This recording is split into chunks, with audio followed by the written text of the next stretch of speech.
Lors du Conseil des ministres du 4 décembre 2025, le gouvernement gabonais a adopté une nouvelle taxe forfaitaire d'habitation qui sera appliquée dès 2026.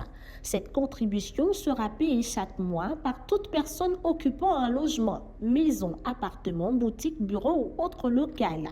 Pour simplifier la procédure, la taxe apparaîtra directement sur la facture d'électricité de la SEEG car l'entreprise a été retenue comme intermédiaire de collecte.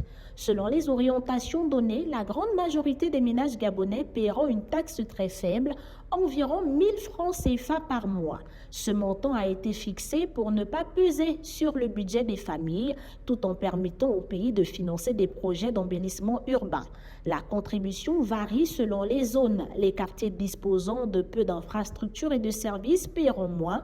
Les zones mieux équipées, éclairage public, assainissement, voirie, services municipaux, auront une contribution légèrement plus élevée. Autrement dit, plus un quartier bénéficie d'aménagement, plus sa participation est adaptée pour plus d'équité.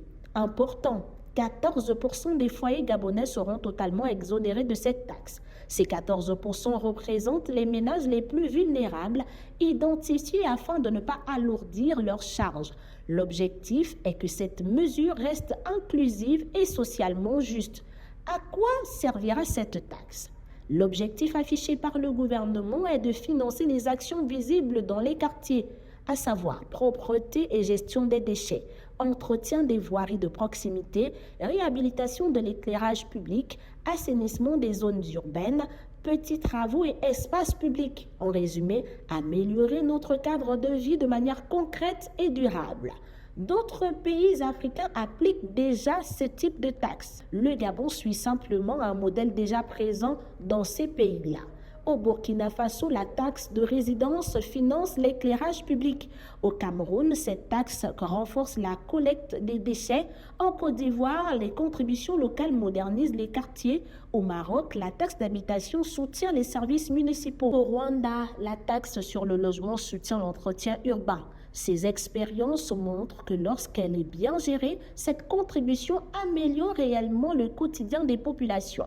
À la question de savoir pourquoi la SEG est-elle impliquée, il faut dire que la SEG a été choisie parce qu'elle possède un système de facturation nationale fiable, identifie clairement les abonnés, permet une collecte simple et régulière. La contribution apparaîtra donc comme une ligne supplémentaire sur la facture d'électricité sans démarche additionnelle pour les habitants.